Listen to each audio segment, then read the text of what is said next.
Amigos, un gusto como siempre poder saludarles. Muy buenas noches, bienvenidos Entre Todos. Hoy estaremos platicando del protocolo para atender la violencia política en contra de las mujeres. Así que la invitación para que se queden con nosotros, se enteren de qué se trata y además participen a través de redes sociales.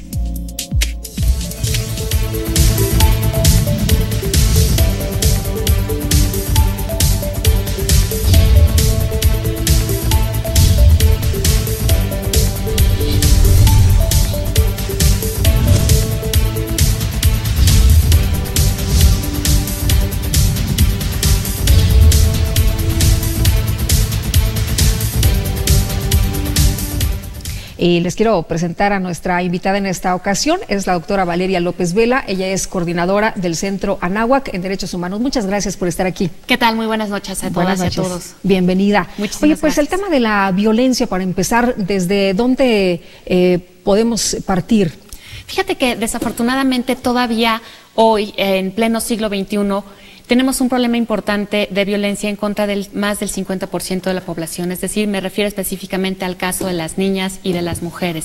Todavía nos cuesta muchísimo trabajo tener esta igualdad sustantiva, es decir, nos cuesta muchísimo trabajo tener igualdad de oportunidades, de trato y de derechos. Todavía no lo logramos. Déjame ponerte algunos ejemplos desafortunadamente tristes. Por ejemplo, hoy en nuestro país tenemos 10 estados con alerta de género. Eso quiere decir que por diferentes motivos, en diferentes regiones, bajo diferentes partidos políticos, bajo diferentes estilos de gobierno, de cualquier manera, las mujeres seguimos siendo víctimas de la violencia que termina en nuestras muertes. Solamente por dejarte un dato más.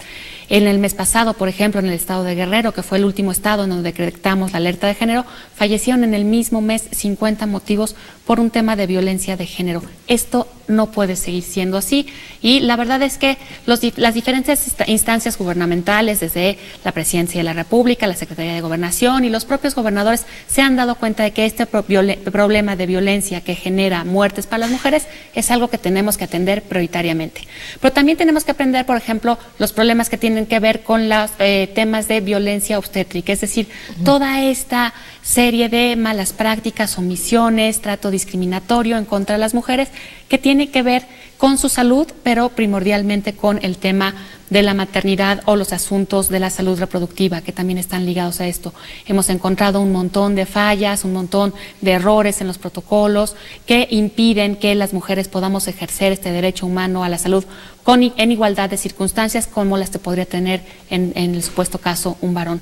Pero también tenemos, por ejemplo, el tema de la violencia política. La verdad es que la participación de las mujeres en política sigue siendo menor, hay que decirlo claramente. En nuestro país tenemos 32 entidades federativas y solamente una gobernadora. La de Sonora, ¿no? Nada más. Es la única gobernadora que tenemos. Por ejemplo, en la Suprema Corte de Justicia tenemos 11 ministros, de los cuales solamente hay 2 mujeres hoy por hoy al frente de la Suprema Corte de Justicia de la Nación.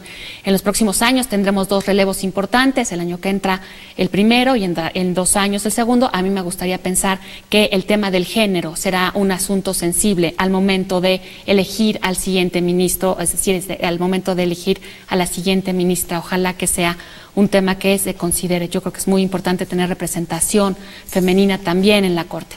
Pero esto no solamente es un tema de falta de representación, sino también que muchas veces las mujeres, cuando al fin logramos tener ciertos lugares o ciertas posiciones, la verdad es que las políticas son víctimas de un tipo de violencia muy marcado, muy específico, que lo que busca es impedir su participación, impedir que ejerzan el poder que el voto popular les ha otorgado, o incluso son lastimadas en su vida privada a partir de estos nuevos nombramientos. Es algo que el protocolo ha señalado con puntualidad y es algo en lo que tendremos que trabajar en los próximos años. Vamos bien, vamos avanzando, pero todavía hay muchísimo trabajo que tenemos que hacer. Ahora, por ejemplo, hablabas de las políticas, de las mujeres que quieren acceder a los puestos. ¿Cómo se enfrenta una mujer precisamente a este tema? Hay partidos políticos que muchas veces le dicen, dicen, ay señorita, usted en su colonia, ayúdenos señora, usted. Y también son mujeres líderes que tienen muchísimo arrastre con la gente, pero a la hora de a lo mejor elegir alguna candidatura, pues no son tomadas en cuenta, ¿no? Ya les hicieron la chamba, ya les trajeron la gente, son líderes natas, y a la hora de las candidaturas, pues simple y sencillamente ellas no tienen ese puesto, ese lugar. Fíjate que la Declaración Universal de los Derechos Humanos establece como uno de los derechos humanos fundamentales el poder participar en la vida política y en las decisiones democráticas de los diferentes países, ¿no? Y esto ocurre de dos maneras, siendo candidata o representante político y pudiendo ejercer los derechos de elección, es decir, poder votar, ¿no? Por lo que se traduce. Nada más un dato respecto de una parte que es difícil. 4 de cada 10 mujeres le pide permiso a su pareja para poder ir a votar y le pregunta por qué partido o por qué candidato votar. Bueno, eso es algo que tenemos que revertir. ¿Todavía? ¿2017? 2017. Entonces tenemos que revertirlo, tenemos que sensibilizar, tenemos que decirles a las mujeres que es su derecho asistir a las urnas y que además también es su derecho elegir el candidato o la candidata que les parezca adecuada para sus intereses. Eso es una cosa en la que tenemos que educar, formar, insistir y aprovecharnos de los medios de comunicación alrededor de este tema para formar a las mujeres. Oye, además un derecho que nos costó también. Muchísimos años, muchísima sangre, muchísimas discusiones y fue el inicio de la lucha por los derechos de las mujeres, ¿no? Por el reconocimiento de los derechos de las mujeres. Pero hay un segundo momento que tiene que ver con volvernos representantes de nuestras comunidades, de nuestros estados, de nuestros municipios. Esta segunda etapa en México fue a partir de 1997, en donde se incluyeron las famosísimas cuotas de género, ¿no? Al principio en un porcentaje menor y con el paso de los años hemos tratado de llegar a la paridad. Todavía no lo logramos. Hoy, en las dos cámaras, tenemos alrededor de 30% de mujeres representando. Todavía nos falta un 20%. Eso todavía no lo hemos logrado. Pero en el camino lo que sí descubrimos fueron un montón de malas prácticas que no le hacían ningún favor a nadie. No sé si recordarán el caso famosísimo de las Juanitas, ¿no? Sí, claro, que fue el parteaguas, ¿no? De hecho, así se mencionó en el Tribunal Electoral, que fue quien tomó la decisión esta tan importante. Sí, por supuesto. ¿Por qué? Porque nos dimos cuenta de que había un montón de triquiñuelas, malas prácticas, malos entendidos, que lejos de fomentar la participación política de las mujeres, lo que hacían era perpetuar estos estereotipos de las mujeres en su casa, la falda no entra en la política, o incluso hubo una declaración muy desafortunada de algún presidente de México que dijo, las mujeres son lavadoras de dos patas. Sí. Esto no es aceptable en la convivencia política que queremos construir y que hemos tratado de levantar desde la perspectiva de los derechos humanos. Necesitamos que todos los derechos, todas las oportunidades sean para todas y para todos. Eso es algo en lo que tenemos que insistir muchísimo. Por eso celebro muchísimo que tengamos hoy este protocolo. Todavía nos faltan cosas, es muy importante que generemos los tipos penales para que esto se pueda perseguir de manera directa, pero también es un muy buen paso que por fin tengamos este protocolo en donde se señalan con precisión los pasos a seguir, el acompañamiento a las víctimas, las prácticas que se deben evitar y las cosas que tenemos que impulsar para construir esta cultura. ¿Los protocolos sirven de algo o sirven de mucho? Porque hay muchos protocolos que se han establecido y sin embargo no se ven los resultados adecuados. Es correcto. Fíjate que a mí la verdad me decepciona a veces esto también, ¿no? Trabajamos muchísimo, generamos convenciones, protocolos, etcétera, y la verdad es que no terminamos de ver el cambio que nos gustaría ver, ¿no? Todavía no tenemos el 50% de representación en las cámaras, etcétera, ¿no? Una sola gobernadora. ¿Qué está pasando? Hay algo que no estamos haciendo bien, pareciera. Pero yo me quedo contenta porque me doy cuenta de que los protocolos son un punto de partida, todavía no son el punto de llegada al que aspiramos, pero si no empezamos tampoco vamos a terminar. Y aunque esto nos cueste 1, 2 o quizá 3 generaciones, creo que a la nuestra nos ha tocado generar todos estos instrumentos, mecanismos y prácticas legislativas que nos permitan ir accediendo poco a poco hacia el camino de la igualdad. No se nos puede olvidar que tenemos 25 siglos como mujeres viviendo en condiciones de desigualdad y tenemos menos de 100 años que estamos tratando de mantener una relación un poco más equitativa. Entonces yo creo que será un problema de tiempo, de siglos, pero a nuestra generación nos tocó construir este camino. Oye, 50-50 a muchos no les gusta, pero si te parece bien, hablamos de esto un poquito más adelante. Quédese con nosotros, vamos a las breves y después corte, regresamos con usted.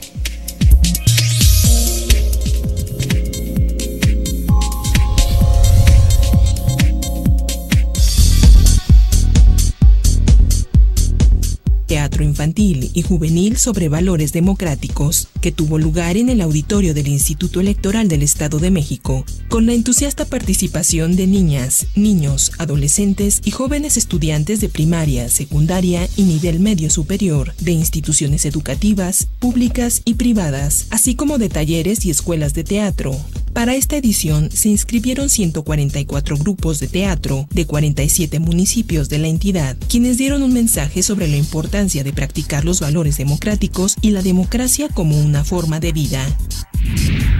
El IEM hace una invitación a la ciudadanía residente en el Estado de México, interesada en participar en todas las etapas y las evaluaciones del proceso de designación para ocupar uno de los 135 cargos eventuales de tiempo completo como vocal ejecutivo, vocal de organización electoral o vocal de capacitación en las juntas distritales, o uno de los 250 cargos eventuales de tiempo completo como vocal ejecutivo o vocal de organización electoral en las juntas municipales que se instalarán para renovar la legislatura local y los 125 ayuntamientos de la entidad el 1 de julio de 2018. El registro se realizará vía electrónica y concluirá el sábado 15 de julio de 2017 a las 16 horas. La convocatoria puede ser consultada en la página web del instituto www.ieem.org.mx. El Instituto Electoral del Estado de México realizó 2 tipos de monitoreo a los medios de comunicación, tanto cuantitativos como cualitativos, en los que se presentan los resultados que se registraron durante las fases de precampañas, intercampañas, campañas, periodo de reflexión y jornada electoral en los 45 distritos de la entidad. Este tipo de seguimiento tuvo como fin coadyuvar con lo establecido en el convenio que el IEM firmó con el Instituto Nacional Electoral para dar cumplimiento a la Ley de Transparencia. Los resultados finales ya se encuentran publicados en la página de internet del instituto www.ieem.org.mx.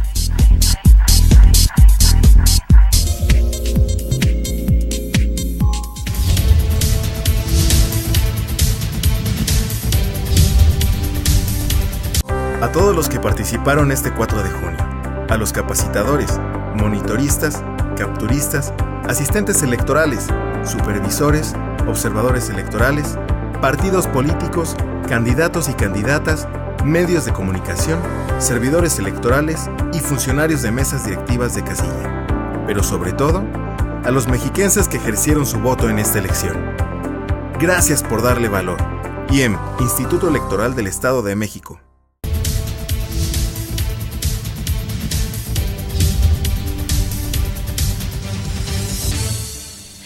Estamos de regreso, muchas gracias a usted que continúa con nosotros. Vamos a escuchar su voz porque esto es muy importante.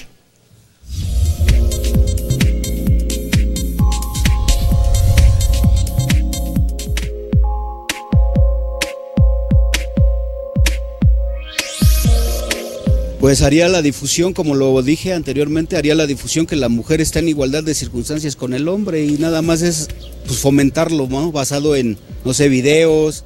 Me imagino que trípticos donde pues la mujer tiene los mismos derechos que el hombre y que tiene las mismas facultades para ya sea adquirir un puesto o estar dentro de la política y salvaguardarle sus derechos, eso es todo. Yo creo que sí es algo muy difícil. Yo creo que esto ya viene de más arriba, de algo de, por ejemplo, de la Cámara de Diputados, que llegaran a hacer algo para que realmente sea la equidad de género en general. Es lo único que se puede realizar, porque de otra forma, ¿cómo se lo explicaría yo? Pues yo creo que teniendo un poco de respeto en nosotras mismas, desde nuestra casa empieza todo, la educación y la seguridad.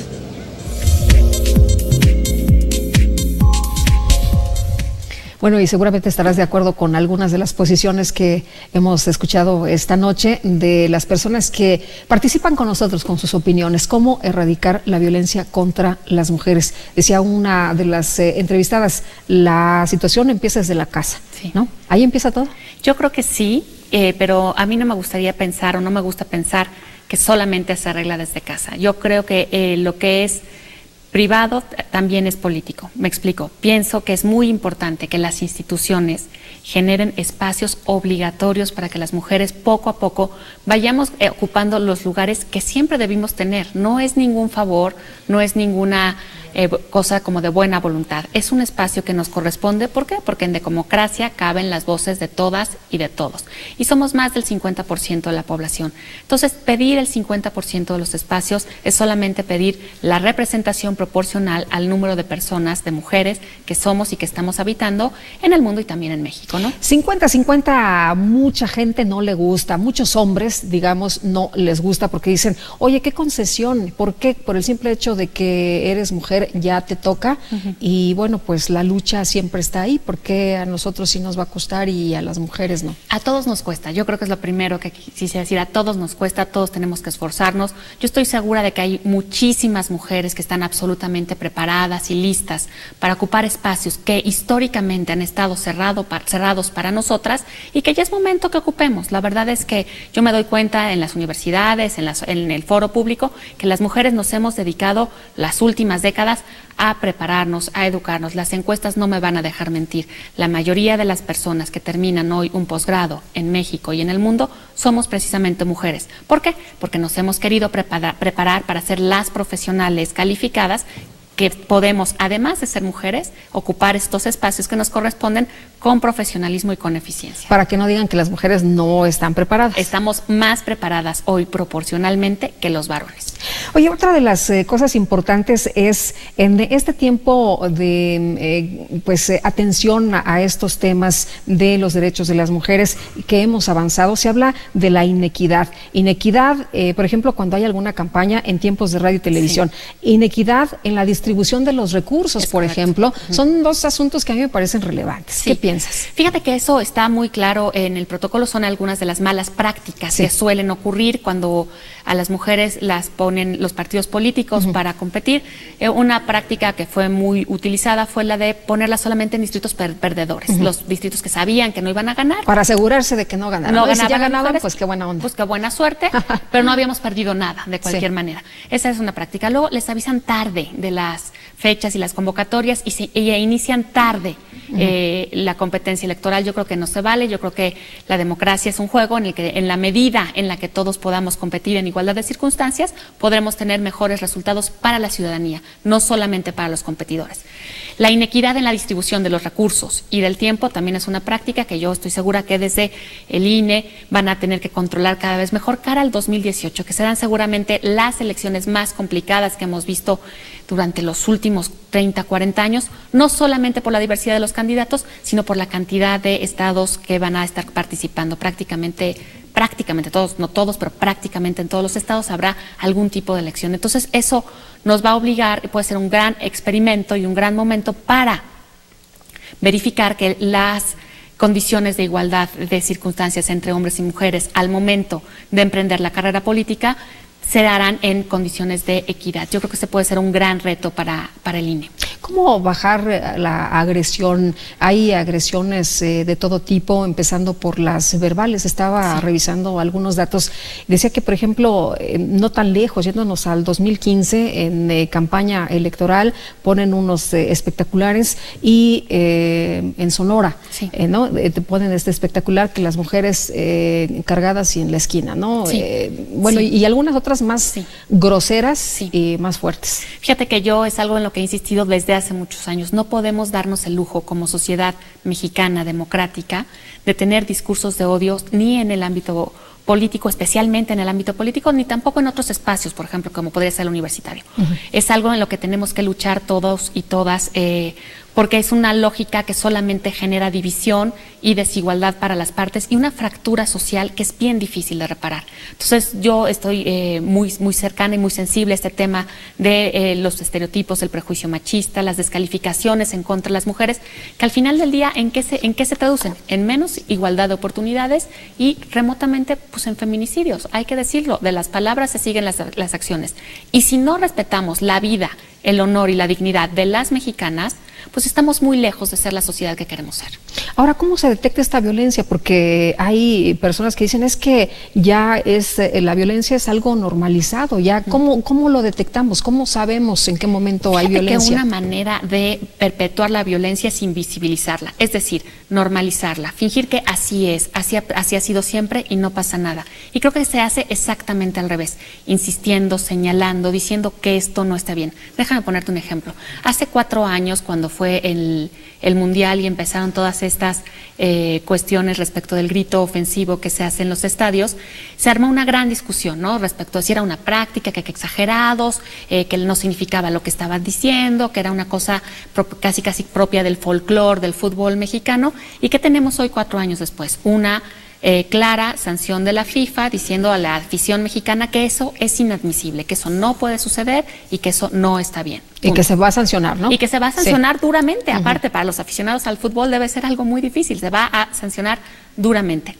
En 4 años hemos visto más o menos cómo es esta evolución de señalar esto es un acto de violencia, se genera una discusión pública que yo creo que es muy importante, las discusiones públicas ayudan a construir la democracia y finalmente tenemos ya una ruta muy clara para evitar este discurso de discriminación que ocurre en los estadios. Lo mismo tenemos que hacer con los discursos que discriminan a las mujeres en temas de dañar su reputación, herir su condición femenina, estereotipar las conductas y tratar de mantenerlas en la esquina o en la cocina. ¿Sí? Cargadas como escopetas, decía el espectacular. Sí, es muy, muy ofensivo. Muy ofensivo. Oye, pero también muy ofensivo el que te digan en una comunidad que por el simple hecho de ser mujer no puedes participar para un cargo de elección, ¿no? Ocurre muchísimo y sobre todo más marcado en las comunidades indígenas, en donde los usos y costumbres se oponen de alguna manera a esta nueva forma de ejercer la feminidad y una manera muy específica de acceder a un derecho humano, ¿no?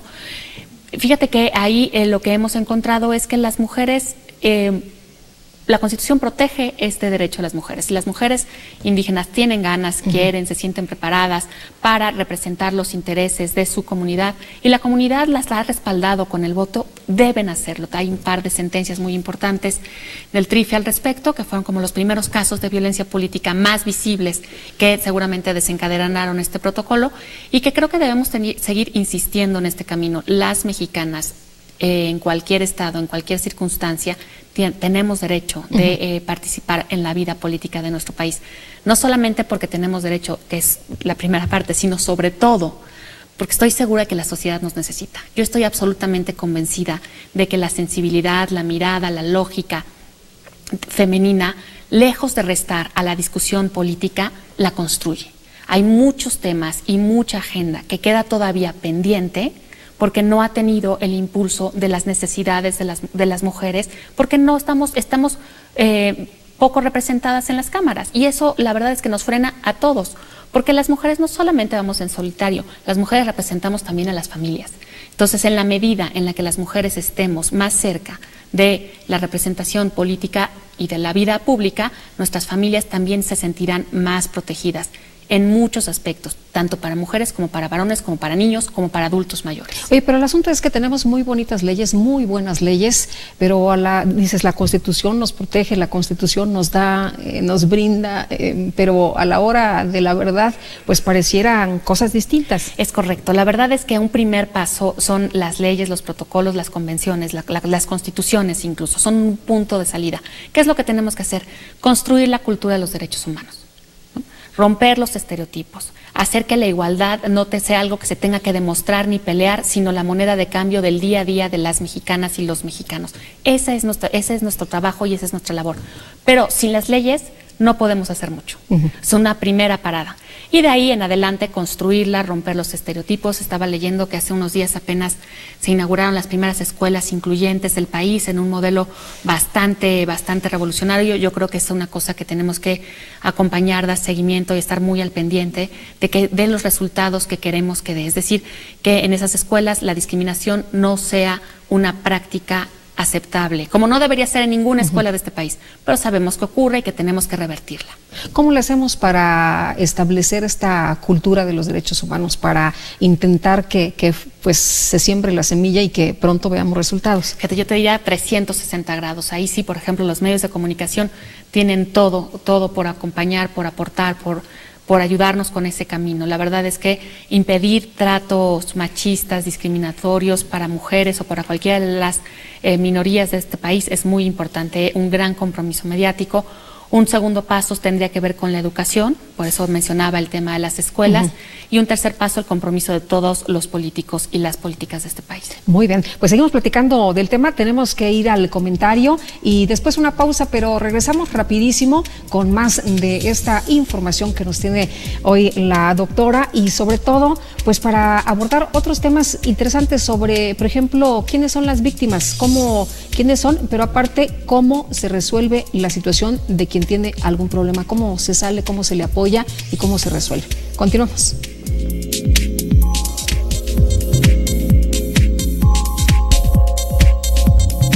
Les hablaré sobre participación política, que suele entenderse como la actividad de los ciudadanos de a pie encaminada hacia un objetivo político. Normalmente la participación política, la más importante es la votación, pero hay otras formas de participación política, en algunos casos con un propósito en términos de la expresión de la representación política y otros no, y además simplemente si lo que se quiere hacer es escuchar a los ciudadanos o quieren tener una forma o un objetivo concreto dentro de la política. Lo importante acá suele ser preguntarse por qué los ciudadanos participan en política.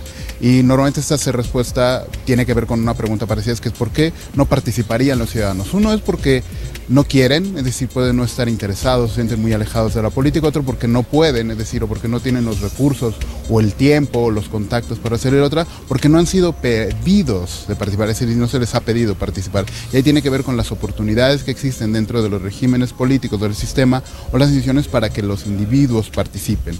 Eso en términos muy generales. En el caso particular de México hay al menos 3 cosas que son importantes para considerar en la participación.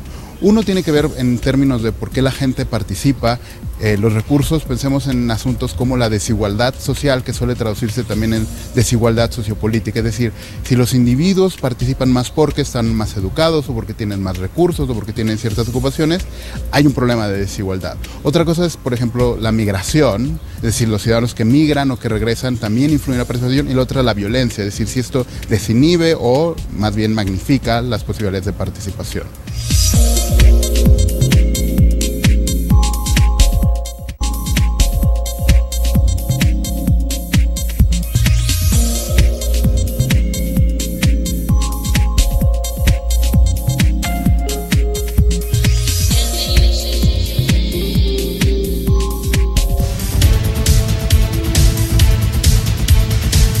A todos los que participaron este 4 de junio, a los capacitadores, monitoristas, capturistas, asistentes electorales, supervisores, observadores electorales, partidos políticos, candidatos y candidatas, medios de comunicación, servidores electorales y funcionarios de mesas directivas de casilla. Pero sobre todo, a los mexiquenses que ejercieron su voto en esta elección. Gracias por darle valor. IEM, Instituto Electoral del Estado de México.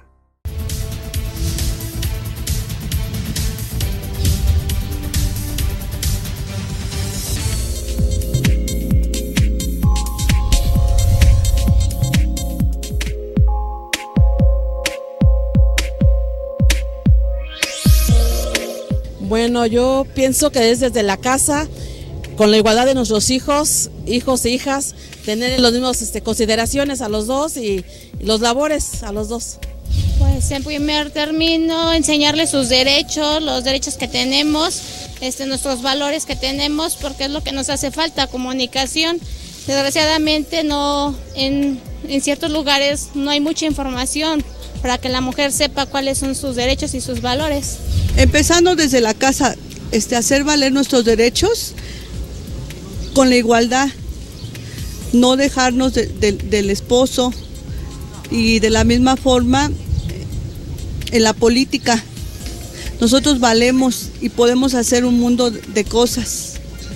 No necesitamos de un hombre para saber que nosotros podemos salir adelante en el trabajo.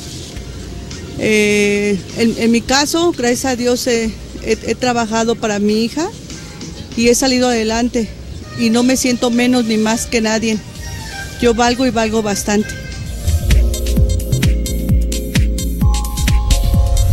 Muchas gracias a usted por colaborar con sus opiniones que enriquecen este espacio, son muy valiosas para nosotros. Y bueno, Valeria, hablábamos de quiénes son las víctimas. ¿Qué mujeres son las víctimas? Mira, son mujeres que están participando en la vida pública, política de nuestro país y que son tratadas de manera injusta, ya sea mediante medios de comunicación. Las redes sociales han resultado ser letales al momento de cometer lo que técnicamente se llama asesinatos morales, es decir, acabar con la reputación de una persona, sobre todo mujeres, en las redes sociales ha sido terrible para las políticas mexicanas.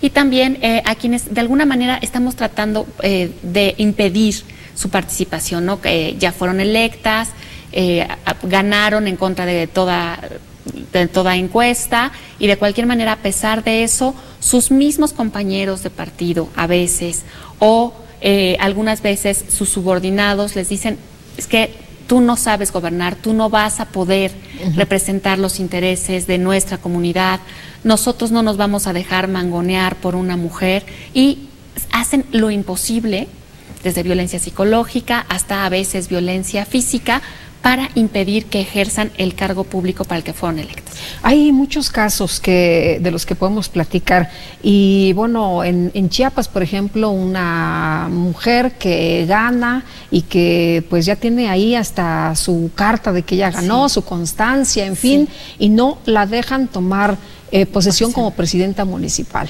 De hecho, incluso se va al tribunal y el tribunal resuelve a su favor y todo el mundo así como que se hace que no ha visto la resolución y no le dan oportunidad y no la dejan tomar posesión. Sí, eso a mí me parece un caso paradigmático, porque es algo que de hecho ha ocurrido y que si nosotros se lo contáramos a cualquier persona, te dirían, no, bueno, eso es imposible, si tiene el acta, si ya dijo el tribunal, ¿por qué no la dejan tomar posesión? Bueno, yo creo que es un gran ejemplo porque es la muestra de la violencia política que viven las mujeres mexicanas que se dedican al ámbito público, ¿no? Que están en la discusión pública.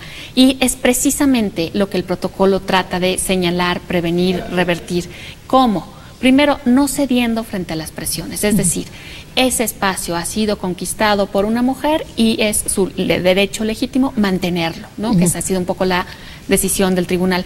Segundo, tratar de señalarlo y visibilizarlo, porque estas prácticas lo que hacen es desincentivar la participación de otras mujeres en la política. Imagínate, después de tanto esfuerzo logras participar, para que no te dejen, no, bueno, ¿para qué lo hago? ¿No?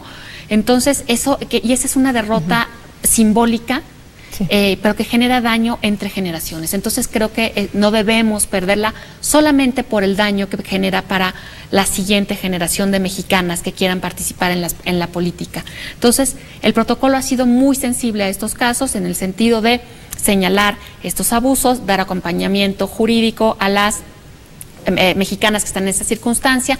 Todavía no existe el tipo legal, todavía estamos peleando por tener ese tipo para poderlo perseguir específicamente, pero sí hay un gran acompañamiento político de señalamiento mediático para que esta clara injusticia no se siga cometiendo. Y en este caso de la presidenta municipal, primero la lucha, ¿no? Sí. Después el que no la dejan tomar posesión, pero en este inter son las agresiones verbales y las agresiones pues también físicas. Sí, y a su familia y el poner en duda su capacidad, poner en duda su reputación, ¿no? Satanizarla.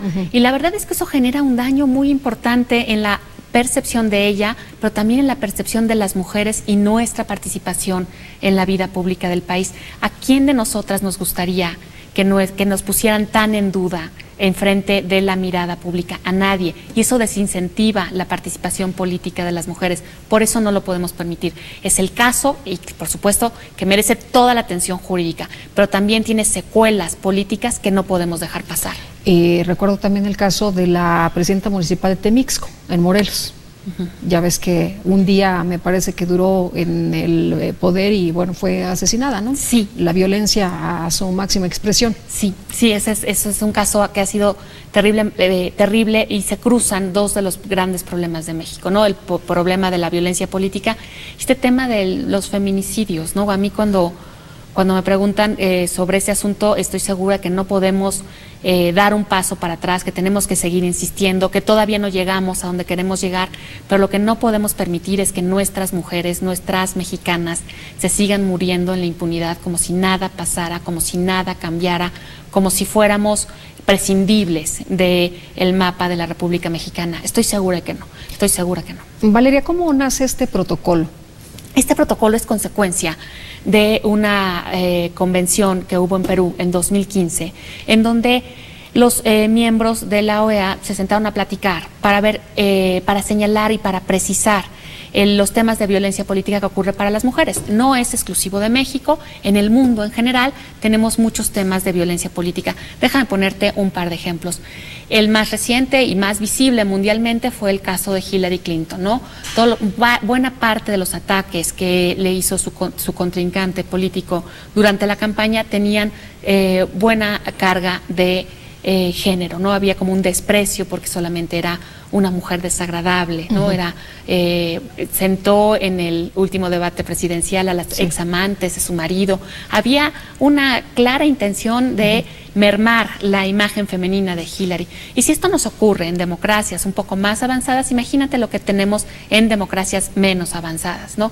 Entonces, frente a esta necesidad, nació la Declaración sobre la Violencia y Acosos Políticos en contra de las Mujeres como una exhortación para los diferentes gobiernos, para que pusieran en práctica los protocolos. Quiero decir que México en 2017 ya lo tiene, y creo que es una cosa que hay que señalar. Una de las cosas que hemos hecho bien los últimos años es que al menos tenemos ya este protocolo atendiendo a esta recomendación de la OEA.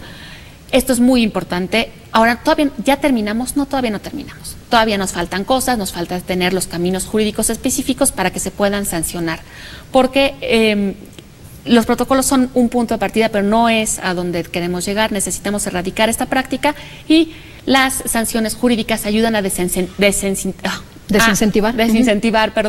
estas conductas y de alguna manera también reparar el daño que sufren las mujeres, ¿no? Las mujeres que han sido víctimas de este tipo de violencia también merecen que su reputación sea restituida, que el patrimonio que se vio lastimado sea restituido y que haya una correcta reparación del daño. O sea, no nada más decir, ay, sí, ya sé, ya tienes este problema y pues te vamos a ayudar y ya está ahí, ¿no? No es suficiente, o sea, hay que darles el acompañamiento psicológico, pero naturalmente el acompañamiento jurídico, por supuesto, pero también hay que reparar el daño y muchas veces una disculpa pública, por ejemplo, genera tal impacto en la sociedad que las personas lo miran de una manera distinta, ¿no? O de reparar el daño económico que ha sufrido la familia. Bueno, eso también es muy importante para que las mujeres sigan queriendo o sigamos queriendo participar en la política.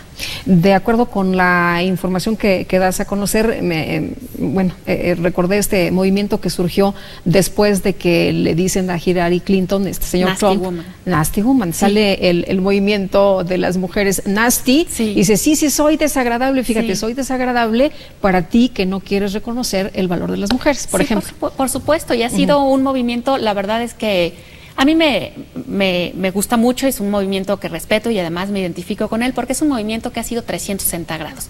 Ha influido en la política, ha influido en la agenda de los derechos de las mujeres y ha influido también en el arte, en Estados Unidos y en México. La verdad es que es una manera de decir, no me voy a disculpar por ejercer mis derechos humanos. Eso es muy importante. Los derechos humanos son para todas y para todos. Es decir, los derechos de las mujeres son derechos humanos y no estamos pidiendo ningún trato especial. Lo único que estamos pidiendo es que se nos den las mismas oportunidades, el mismo trato y los mismos derechos que a cualquier persona en el mundo. Entonces, este movimiento Nasty Woman es muy, muy, muy importante porque es la primera crítica directa al día siguiente de la toma de posesión de Trump, con una gran manifestación en Estados Unidos y en otras partes del mundo. También en México tuvimos una participación modesta, pero la tuvimos, para decir, no nos gusta este trato machista que nos cosifica, que que desprestigia lo que somos y que busca mantener estereotipos que quizá funcionaron en el siglo XIX y los primeros años del siglo XX,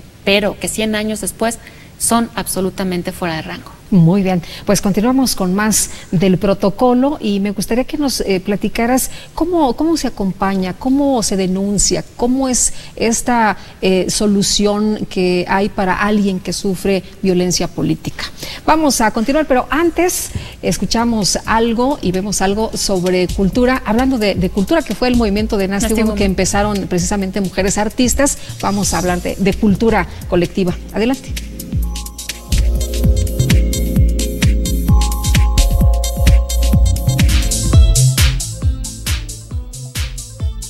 Teotenango, una importante ciudad prehispánica localizada al sur del Valle de Toluca, fue fundada durante los últimos periodos de la civilización teotihuacana por un grupo conocido como los teotenancas. Tiempo después, los matlacincas conquistaron la ciudad y la expandieron, dándole vida por más de 1000 años y siendo abandonada después de la conquista del Imperio Azteca.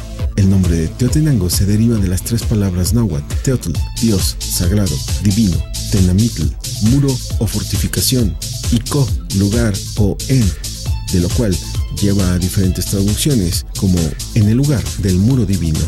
La ciudad estuvo densamente poblada, contando con una calle principal de cerca de 1400 metros, formada por plataformas piramidales, palacios, juegos de pelota, estructuras defensivas, sistema de agua potable y drenaje. Alrededor del sitio se pueden encontrar bloques de rocas con petroglifos plasmadas de varias señales y símbolos. Sin duda, visitar esta zona arqueológica y su museo es la recomendación de Entre Todos. Tenemos que hacer una pausa, pero regresamos rapidísimo. La invitación para que se quede con nosotros y se ponga en contacto a través de redes.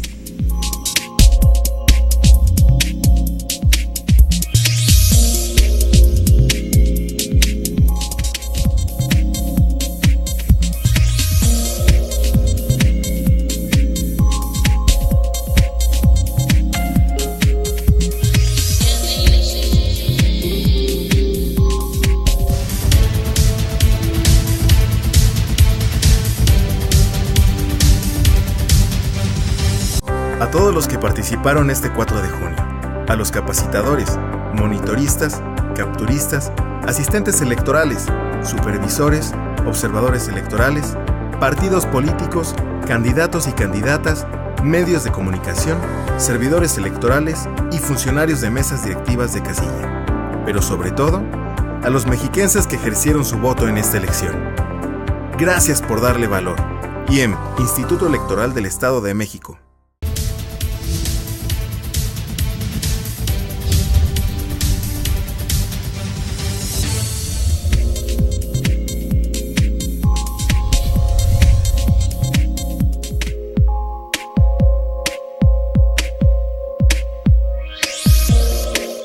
Realmente México ya debería de quitarse esos tabús, esos machismos, para que realmente la mujer tenga la importancia, el lugar que debe tener siempre, ¿no?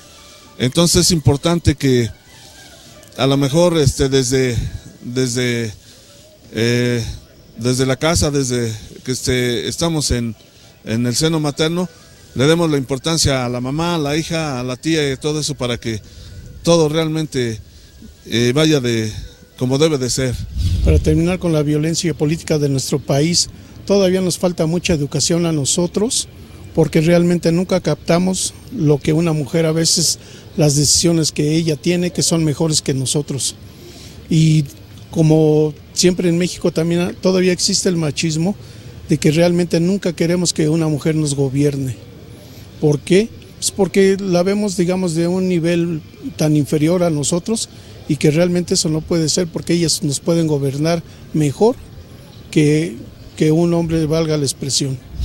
Bueno, mi opinión sería darles espacios públicos y escucharlas, y sobre todo pues darles un poco más de libertad y de conciencia, ya que para mí pues si ellas son importantes, en este caso en el ámbito familiar, si en un momento dado se pueden hacer cargo hasta de un hogar como padre y madre y ver a sus hijos, pues yo me imagino que este país cambiaría mucho si en un momento dado se tomaría mucho más en cuenta su opinión y que sería más relevante para todos nosotros en ese país que le hace mucha falta el cambio.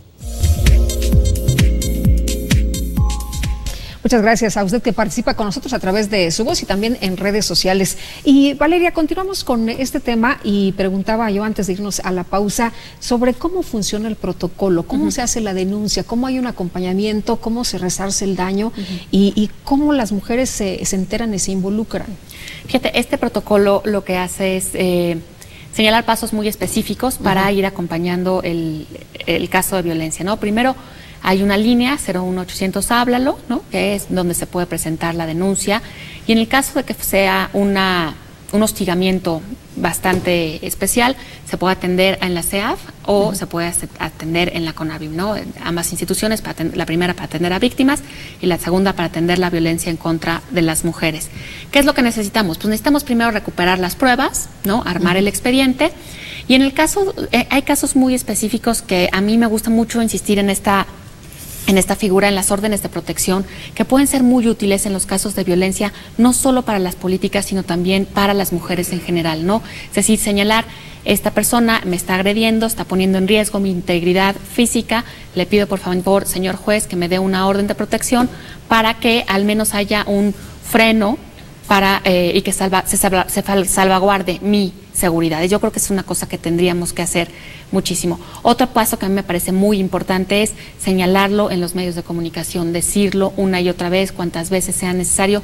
Los medios de comunicación nos ayudan muchísimo en la defensa de las mujeres, pero prácticamente el Día de la Mujer y ya. El resto del año nos dejan bastante de lado, y yo creo que hay que involucrarnos y meternos también en la agenda mediática y decir este tema, las mujeres no son tema de un día, son tema de 365 días, como cualquier ciudadano. Sí, porque siempre el 8 de marzo todo el mundo habla específicamente del Día Internacional de la Mujer, ¿no? Sí. Y ya, ahí se acabó. Sí, y la verdad es que no, la verdad es que los retos que significa ser mujer se viven día a día, ¿no? Se viven en la educación, en la política, en el acceso a la salud, se viven todo el tiempo, en el salario igual, ¿no? En la igualdad de trato, etcétera, y la verdad es que el salario igual es lo que quisiéramos, ¿no? Eso quisiéramos. La última Además, encuesta es tristísima. 8 meses, las mujeres tenemos que trabajar cada año 8 meses más para ganar lo que está ganando nuestro par varón. Híjole, haciendo lo mismo. Haciendo lo mismo. Eso es muy difícil, eso es muy, muy difícil. Todavía nos queda un montón que construir, y yo creo que aquí los medios pueden echarnos la mano muchísimo, pueden acompañarnos para ir creando esto que te decía en el bloque anterior, esta cultura de los derechos humanos. El protocolo señala, acompaña, da asesoría.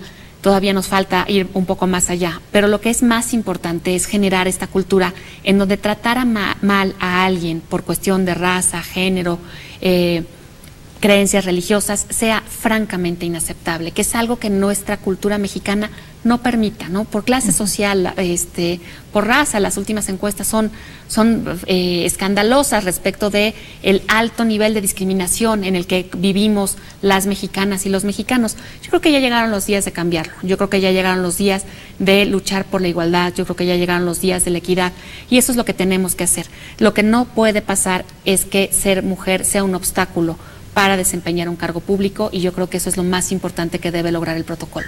¿Cómo se determina que efectivamente es una violencia que se ejerce en contra de la mujer por el simple hecho de ser mujer? Los agresores suelen ser bastante claros cuando lo hacen, entonces siempre hay declaraciones alrededor que tienen que ver con no estás capacitada, regresa a la cocina, no soy tu marido para que me grites, ¿no? Siempre va acompañada de todos estos estereotipos y estos prejuicios. Entonces, por ejemplo, ahí hay un indicador que puede ser importante. Otro indicador es el tipo de lenguaje, ¿no? Y el tipo de ataques que se utilizan cuando hay una descalificación hacia otro político. Tiene que ver con temas, generalmente con temas de corrupción o con posibilidades de ejercicio público, pero cuando tiene que ver con las mujeres siempre es un ataque muy personal, tiene que ver con el atuendo, tiene que ver con la vida privada, sí, con los hijos. Nunca hemos escuchado que se ataque por el tono de la corbata, ¿verdad? Jamás, nunca, ni si el traje le queda un poco pegado o no, o el pantalón un poco corto o no, eso es algo que no se dice, pero en cambio para las mujeres se dice cotidianamente, ¿no? ¿no? El primer filtro de escrutinio por el que pasa una mujer que se dedica a la vida pública es su imagen y es su apariencia. Con carga machista, desafortunadamente. Eso tiene que cambiar. ¿Hemos avanzado? No tanto como quisiéramos, pero tampoco nos vamos a rendir. ¿El protocolo, qué otras instituciones participan? Híjole, la verdad es que fue un trabajo de muchísimas instancias. Participó el INE, participó la Secretaría de Gobernación, participó el Tribunal Electoral, la CONAVIM, la CEAF, participaron un montón de organismos públicos muy sensibles a estos temas de violencia en contra de las mujeres. ¿Estamos ganando las mujeres? ¿Estamos ganando no nada más las mujeres, la sociedad en su conjunto? Yo pienso que sí, aunque todavía no vemos el final de la historia. Yo pienso que cada espacio logrado, que cada vida de mujer que logramos salvar, que cada beca nueva que le damos a una niña para que pueda terminar sus estudios, es un éxito no en personal, sino de todas. Muy bien. Valeria, ha sido un gusto poder platicar contigo. Muchas gracias. Muchísimas gracias. Muy buenas noches. Buenas noches. Y muy buenas noches también a usted que nos ha acompañado aquí entre todos. Gracias por favor de su atención. Les deseo que tenga una muy buena semana y nos vemos la próxima. Que la pasen todos muy bien.